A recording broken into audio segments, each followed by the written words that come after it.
again. Well, that's good. That's good. We have got a great guest with us today. She joins us live here in the broadcast. Our first guest, entertainer, author, Jane Maria Robbins. And she's with us today here on the broadcast. Wait. That's not my name. It's Jane Marla, M-A-R-L-A in the middle. Okay, well, that's what Erwin wrote in the email here. Jane Marla is with us. She joins us live here in our broadcast. So, let's talk a little bit about your latest book and everything you're involved in. Tell us all about everything, my friend. Well, okay, I realized suddenly, having 4 books published, that they really all are about the same thing. It's about making people feel better.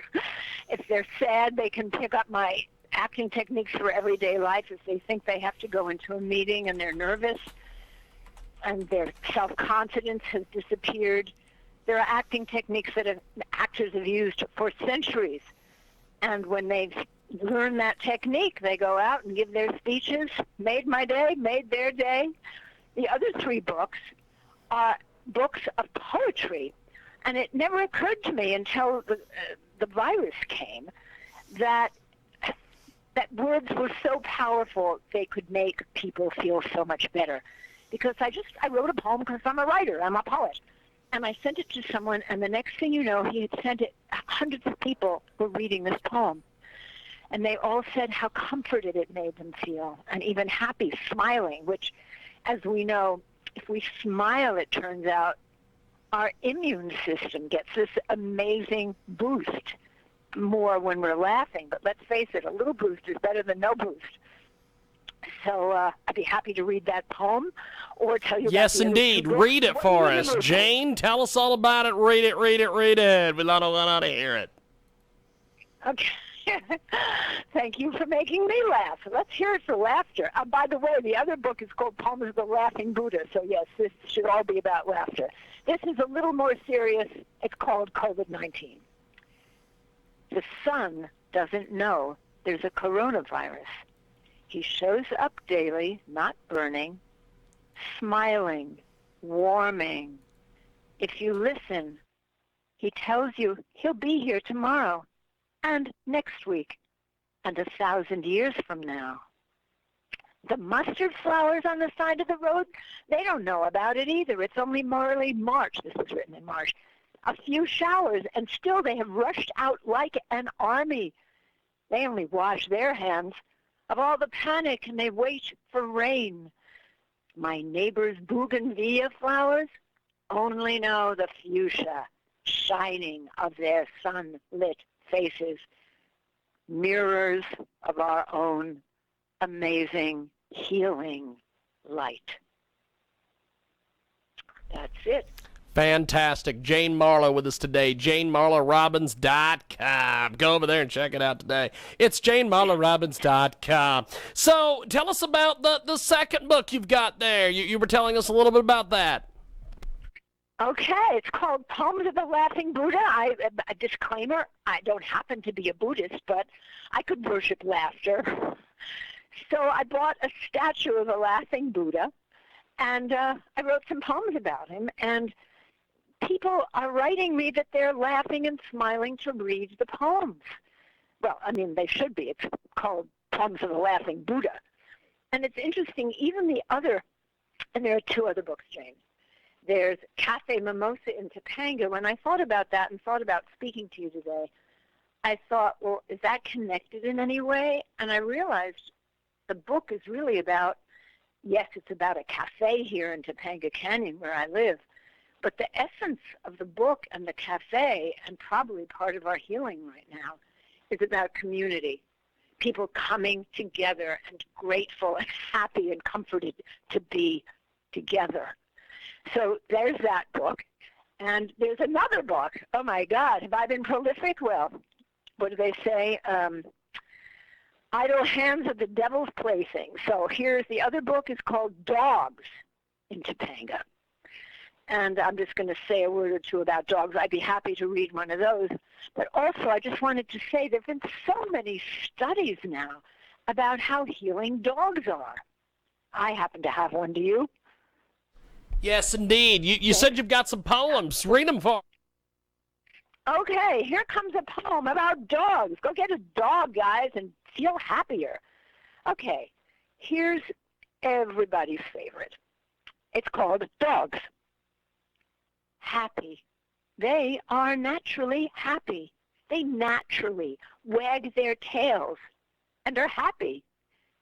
Can't we learn anything from dogs? That's stupid. We can put men into space, fly airplanes through some of the tallest buildings in the world, and we can't learn to wag our tails like a dog? That's that one. So tell us more about the book. Well, it's a whole book of poems, and it's all about the dogs that I've met here in Topanga, where I live, which is kind of a bucolic canyon right outside of Los Angeles. And people are such fans of dogs that it's become very popular. And no wonder. I mean, all these studies, if you just pet your dog, apparently all those hormones and pleasure hormones that keep you balanced, they suddenly show up just from petting your dog, overlooking laughing with your dog, which I have actually a laughing dog. I wrote a poem about that, but it's probably too long. But he opens his mouth, and I know he's laughing. And we know that's important now because there's a lot of death, destruction, and unhappiness out there. And to balance it, to balance ourselves. I'm actually also amazed to hear about studies just about laughter, that those same hormones or different hormones, I mean, we're chemical miracles, right? So apparently when we laugh, we balance the chemistry in our body. They take a PET scan of somebody's brain, and before they laugh, the two sides of the brain, well, I don't know if they're getting along, but they sure look different. But somehow, after the laughter, both sides of the brain are like mirrors of each other in balance. And as you may or may not know, there's also an entire research center here at UCLA in LA. And all they do is study how laughter makes us healthy. That there is, in fact, a chemical which our bodies produce when we're laughing, which strengthens the immune system. Now, we're in a time of COVID-19, and everyone's thinking about their immune system because apparently that's what helps get us through. That, and I think spirit, I think joy, I think laughter. So you mentioned this poem here about the laughing dog. Do you want to read it? How much time do we have? We've got as much time as you've got, my friend. Well, let me find this laughing dog. I'm going to find him. So that would be this is the new dog. And I guess I get the right book. While I'm looking for the book, I'm thinking, oh yeah, I'm also giving, I wish I could say they were laughter workshops. My book, Acting Techniques for Everyday Life. Basically, it's about making people feel joyful. So that's also available. I'm happy to give all this because if I'm not giving and thinking I'm helping people, I don't feel so great. You may have the same feeling with your broadcast. Yes, indeed. Okay. Yes, indeed. So do you have the poem yet, my friend? Do you have the poem? It's called My New Dog Laughs. Maybe because he's a poodle mix and he knows French poodles come from Germany, or he laughs because his breed is famous for its curly, fuzzy hair, and he arrived here shaved because of all the burrs and foxtails in his coat from days spent lost and starving on the streets. He laughs, maybe because the dog can walk on just two hind legs and prances and jumps and poses like any well-trained circus dog, but doesn't always know to pee outside. Maybe he laughs because he knows when I was ready for this second dog, I told our local rescuer I did not want a white one since my previous dog had been white, And then I told her I couldn't help it. And she was luminescent. And my new dog knows that after she rescued him, she called to say that though this dog was white, he was a different kind of white. Maybe you've guessed the woman's also selling real estate. So, not that I could tell exactly what the new dog's color was, because when he arrived, he was shaved. Bottom line, now I have a new and laughing dog, the white of baking soda or arboreal rice, nose, lips, eyes, all black. And though I know that nothing's either black or white, I know I will keep this dog. He's happy here. He's fed, he's safe, he's loved, he's a home. Of course he's laughing. And me, I am laughing more than I have ever laughed before, my mouth and his spread wide in exultation. Absolutely amazing. Jane Marla Robbins.com. Check out Jane Marla Robbins.com. She's with us today here on the broadcast. Dogs and Topanga. And also acting techniques for everyday life. Poems of the Laughing Buddha. Kevin Mimosa Topanga as well. So tell us about acting techniques for everyday life. Okay, well, really, I'm a very shy person, like most actors are. And I don't know, one day when actually, here's how it happened. There was somebody who was suddenly in my family who was very mean to me. And I had to be with my family, and it got into my crazy head to go in and pretend he had leprosy. Now, that's an acting technique. You act as if. So I stayed away from him, and I had a great time. And then it occurred to me that actually the book is now full of about 40 techniques, because every actor uses slight modifications of certain techniques. And as you know, I mean, if an actor loses a mother and has to show up on stage in a play and look happy, he has to have techniques to do that, and we actors do. So I was blessed to be an actor for 40 years and learned a lot of techniques. When I did the Rocky movies, the first one, the director had told me to be mean, and then when I was mean on set, Sylvester Stallone said to the director, "Why is she being so mean?" And I had to quickly come up with something. And I saw birdseed. We were in a pet shop. I'm the pet shop owner in the Rocky movies. So I put some birdseed in my head. This is an embarrassing story. But if you look at that first scene in Rocky 1, I'm shaking my head. I'm a little crazy. It's a totally different character. I guess I use that as an illustration to say it doesn't matter what you use. There are techniques anyone can discover so that suddenly in a situation which might be uncomfortable or make someone scared, there are techniques to go from that fear and turn your entire chemical, psychophysical being into one that feels self-confident. Science, science, science.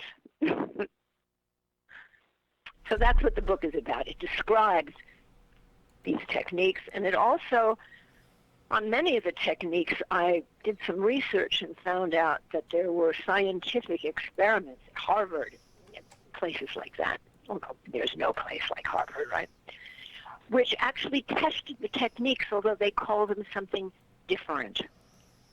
Like hospitals are using something actors call sense memory, where you sensorially recreate some event or thing in your life. Maybe if the ocean makes you feel relaxed and you remember the ocean, you smell the ocean, you hear the ocean, you feel the sand on your feet. For example, those Harvard techniques showed that people having operations that were non-invasive and so they did not have any anesthesia. In the 3 groups where the doctor said, "Well, don't worry, I'm just going to cut out your whatever he was going to do," right? And then a nurse was very comforting. It'll be fine.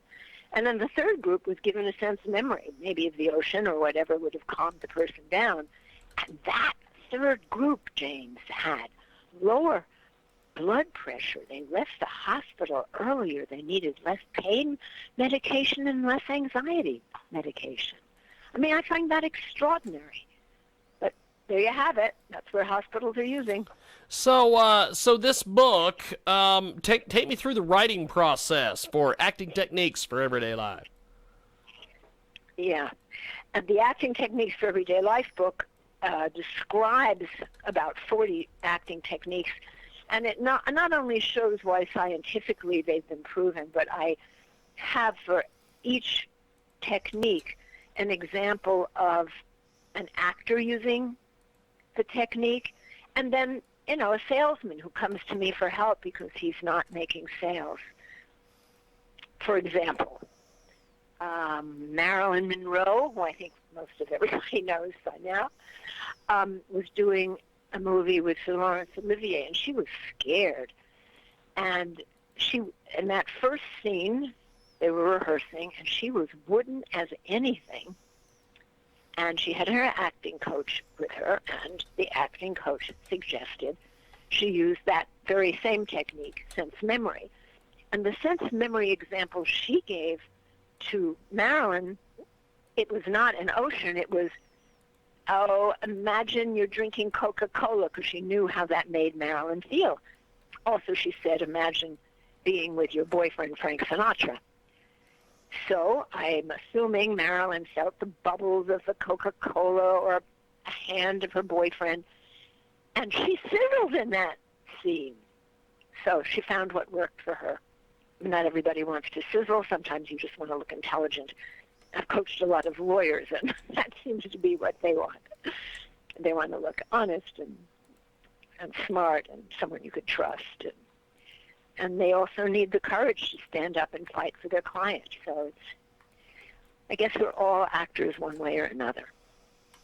It is a great guest with us today, Jane Marla Robbins. The website, janemarlarobbins.com. Go over and check that out today. It's janemarlarobbins.com. She's with us today here in our big broadcast. So, dogs and Topanga. Tell me a little bit about your target audience for this book. Only everybody who has a dog. Small audience, right? No, the book, actually, it describes not only my dogs, because it's been written over, it's called Dogs in Topanga from 2000 to 2018. Yes, and yes. In that time, I still have my second dog, but I had a first dog. So there are poems about that first crazy rescue who ate everything in sight, and my car looked like the ceiling was falling down and the dashboard was torn up, but you get the picture. And then my dog I have now, also a rescue, who is, to my surprise and delight, the most obedient, devoted animal. The thing that most people say about their dogs, I had not experienced that with Camilla, but with Dancer, the second dog, we have a lot of fun. So that poem I read, that's about him. He's a laughing dog, and he makes me laugh. And I must say, I must remind myself to do that, because if I read too many headlines these days, I get depressed.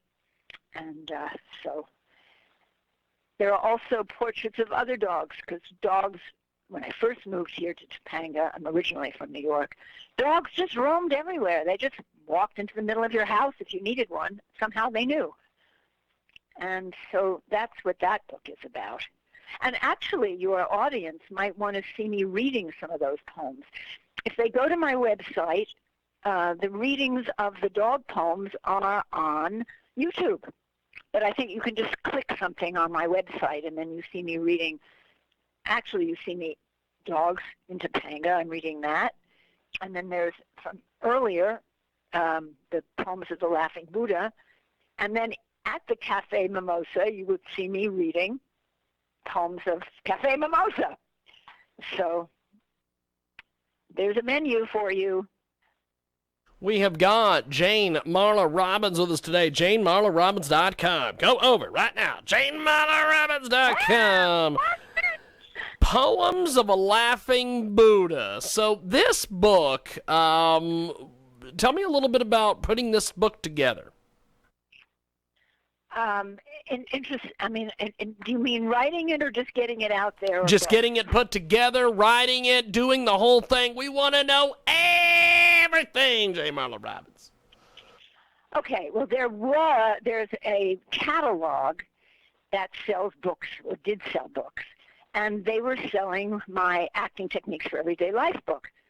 So when I got this statue of a laughing Buddha and I found myself writing poems about him and it and laughter, I actually what got me to finish the book and make it into a book through Amazon, me and Stephen King, was that the catalog was going to put it in their catalog. So I finished the book, and then I called, and they sold it to somebody else who, I don't know, maybe they didn't like to laugh. Whatever it was, they weren't going to put it in. So then I set about, but by then, people were loving it. You know, I was showing the poems to people, and they were feeling happy. So I thought, what the hell, I'll do it myself. I was terrified. But Amazon makes it pretty easy, whether you like their how they do things or not. And the next thing you know, I had a book. You send it in, and it's on Amazon, and anybody can buy it. It's just very sweet. I mean, in olden days, you had to have a rich patron, or you had to have, I mean, even now, a friend of mine just published a book of poems, and there was a 2-year lead time from the moment that they said, okay, we'll publish it. It would be 2 years before anyone saw this book. So actually, James, I have a new book coming out. It should be out in a month. And again, I'm not going to wait 2 years because the title is COVID-19. And it's about the first 3 months being in lockdown. I don't know about you, but that's not been a lot of fun. So apparently this book is beginning to cheer people up, and I'm adding some photos now, which somehow, I don't know, they elicit a different kind of pleasure from the reader, I find. So I'm excited to be finishing that. We have got... Is that an answer to your question? Yes, indeed. Yes, indeed. We have got Jane Marla Robbins with us today. She joins us live. Check out JaneMarlaRobbins.com. Go over and check out JaneMarlaRobbins.com. For the people in the cheap seats in the back, it's JaneMarlaRobbins.com. And she's with us today here on our world famous Jiggy Jaguar radio broadcast. So, Cafe Mimosa and Topanga. Tell me a little bit about this book. Well, Topanga's kind of a small town. I don't know, 11,000. I don't know. Whatever it is, it's like a small town. And in the morning, a lot of people go to this cafe and have their coffee. And then it's like a pseudo-family in many ways. So we're all very happy to be there. Some people bring their computers and write all day. But the main thing is the comfort of people you know greeting you, happy to see you, interested in your work. Plus, it's an adorable cafe. Plus, we should send this to the woman who owns it as a promotion, but not that anyone's flying anywhere right now with COVID-19, or only very brave or foolish people are. But we pray everybody be well. It's not an easy time. And in fact, Cafe Mimosa was closed, and now it's just beginning to open like everybody else. But this book was written when it was safe to go there, and everybody went there. And French pastries. The previous owner was also French, so it has a certain elegance. And there's a poem in my new book. I was supposed to go to Paris, but I didn't get to go to Paris because the hotel is closed, and it wasn't safe to. I don't even think they're letting Americans in right now. So a French cafe could be. A French cafe in California is almost as good, right? Yes, indeed. Yes, indeed. It is a great guest with us today. She joins us live here on our big broadcast, Jane Marla Robbins. Check out JaneMarlaRobbins.com. Now, you mentioned earlier you were you're best known for the Rocky movies. Talk to me a little bit about working with Stallone and some of those kind of folks. Well, I mentioned the story where he knew just what he wanted. He's a genius. There's no question about that. He actually directed 2 or 3 of the Rockies and a brilliant film called Paradise Alley. And it's just interesting. He went from possibly choosing a road to be a brilliant director into playing all these strong heroes. I guess we all do what we need to do to feel good. And so I did 3 of those Rocky movies, Jay. Yeah, yeah. And it was always wonderful. Always wonderful. You just felt his creativity. And the first one was directed by someone who just died last year, John Avildsen, who also, along with Stallone, I'm sure, was able to create a kind of trust and love on that set. And you know what? We deserved that Academy Award. There was so much love and high purpose on that set. So that's my Rocky those are my Rocky memories. Fantastic, fantastic. We have got a great guest with us today. She joins us live here on our big program, Coast to Coast and Border to Border on iHeartRadio. So, do you have any more books out there? Anything coming down the pipeline that we should be aware of or anything? Well, when this COVID-19 book of poems, some of which are uplifting, apparently. The people who are reading them are giving me reviews saying how comforting they are. Some are, of course, serious because this is not a light topic. But that should come out in about a month, I figure. And then I would buy it just because the photos are so beautiful. I found these perfect photos that almost miraculously, it's only 23 poems, it's 7 photos, but the photos are poems themselves, and that kind of thrills me. And so then I'll probably be doing a reading. Who knows when it'll be safe to do that. So all of this can be found on my website, and all my readings are on my website, and I think it's time to get a YouTube channel myself to get... you know who Ed Asner is, the wonderful Yes, actor. indeed. Yes, indeed. Well, I wrote a play about a rabbi who was very good friends with Martin Luther King. And Ed Asner played the rabbi, and the tape I have of that is so extraordinary. I'm now talking to you. I feel guilty that it hasn't been, out there for people to see, because it's a love story. I think all I care about are love stories. So that is awesome. That is fantastic. So speaking of love, I have loved this interview. As always, James, you're amazing. Well, thank you. And, Don't let that get around to too many people, otherwise it'll ruin your reputation, my friend.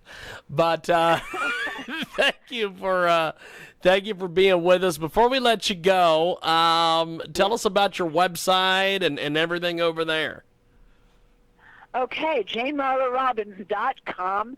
Yep. You can click on that, and all these books will come up. My plays will come up. I don't have that Ed Asner tape on there, and I don't have a Rocky clip on there. But go watch the movie, and there are articles also, because I'm a writer. I wrote an article for the Los Angeles Times last year because I had a quite extraordinary visit at the DMV when, you wait on these long lines, and finally I get there, and she's doing all this paperwork, and then she says, that'll be $28. So I whip out a credit card, and she says, oh, we don't take credit cards. We only take checks or cash. And I had been there so long, I said, would you wait? Well, I just run to my car to see what I have, right? So I ransacked the car, and I only found $24, not 28 in cash. There was no checkbook. And I grabbed 2 of my books of poetry, and I went running back. I said, listen, I only have $24 cash, but would you take a book for the other $4? And she said, yes, James. Fantastic. Hello? Well, I appreciate you making time for us today. Thanks for coming on, and we'll talk to you soon. Thank you, Jane. Thank you, James. Bye. Appreciate it, my friend. Hello. We are going to take a time out. I always love that. Got more coming back.